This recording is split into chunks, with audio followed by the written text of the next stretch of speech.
वाह। अब देखिए, अब असली वीर अब आया है जी। लव यू भैया, लव यू। ढकेला जब पकड़ी ला लेके अब बनौला भाई, लव यू भाई। देखिए कलाकार, कलाकार इसी का कीड़ा होता है। क्या बात है। आप अच्छा करेंगे तो जान दे देगा आपके लिए। बस अच्छा करिए कलाकार के लिए।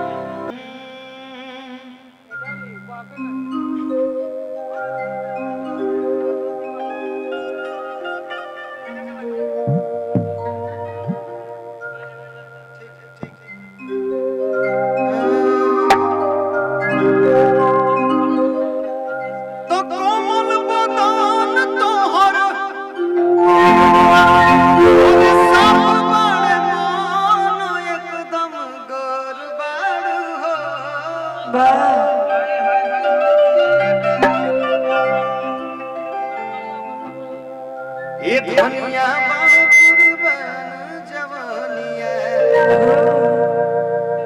तू बेजोड़ बाड़ू। मेरा रू के भाव बाकी कहो, ये बताओ। हमारा के पिया होके लाइल बड़े बहरी घूमे खाती।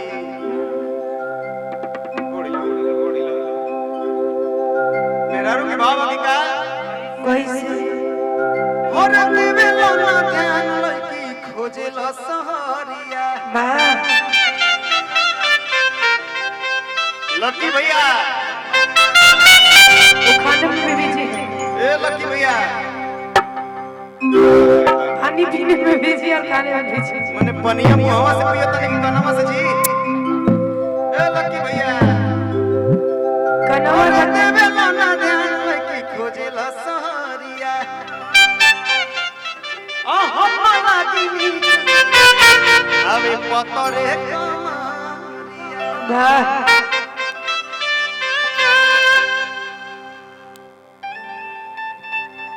तो कोमल बदन तोहार और साफ बावे मन एकदम गोर बाड़ू।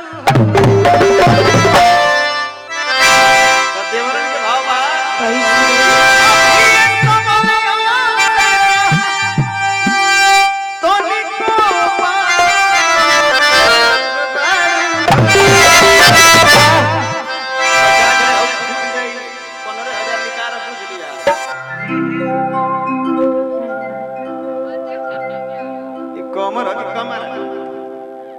पातर पहन के लिखा इतना वाह, लेकिन मजा आ गया जी। तो कोमल बदन और साफ बावे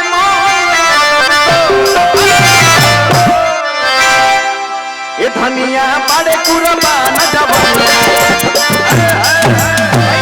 भैया भैया भैया क्या हिला रही हो यार, मिजाज जियो। सृष्टि सृष्टि एगो चीज बढ़िया खोज के लाए लड़ू तू, बड़ा अच्छा लगता।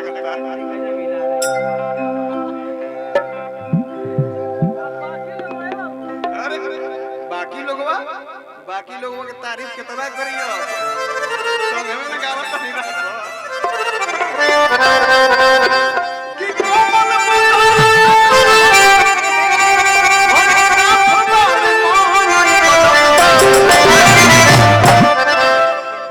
धनिया बड़े कुर्बान जवानिया, धनिया बड़े कुर्बान जवानिया बेजोड़ बाड़ू। धनिया बड़े कुर्बान जवानिया बेजोड़ बाड़ू। बड़े कुर्बान जवानिया बेजोड़ बाड़ू। धनिया बड़े कुर्बान जवानिया बेजोड़ बाड़ू। अरे देवे ना जान की खोजे सहरिया। सहरिया लागी नी घरे पतरे कमरिया। खोजे सहरिया लागी नी घरे पतरे कमरिया। भैया फोकस करिए ना, फोकस। वाह। अब देखिए, अब असली वीर अब आया है जी। लव यू भैया, लव यू। ढकेला जब पकड़ी लो लेके अब बनौला भाई, लव यू भाई। देखिए कलाकार इसी का कीड़ा होता है। क्या बात है। आप अच्छा करेंगे तो जान दे देगा आपके लिए। बस अच्छा करिए कलाकार के लिए। क्या भाव भाव भैया? कैसे बहुत खुशी लगी। वाह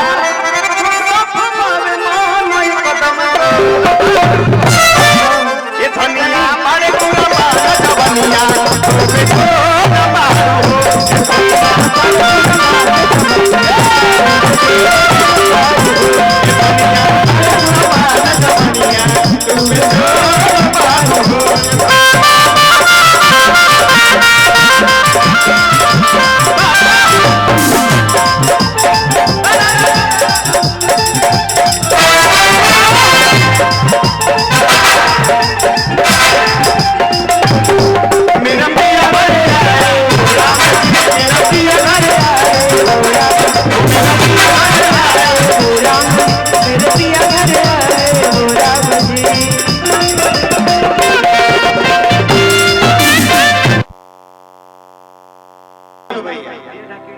लव यू।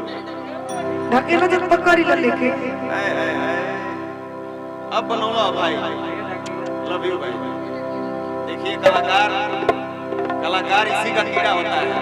क्या बात है। आप अच्छा करेंगे तो जान दे देगा आपके लिए। बस अच्छा करिए कलाकार के लिए। क्या भाव भाव भैया? कैसे बहुत खुशी लगी। वाह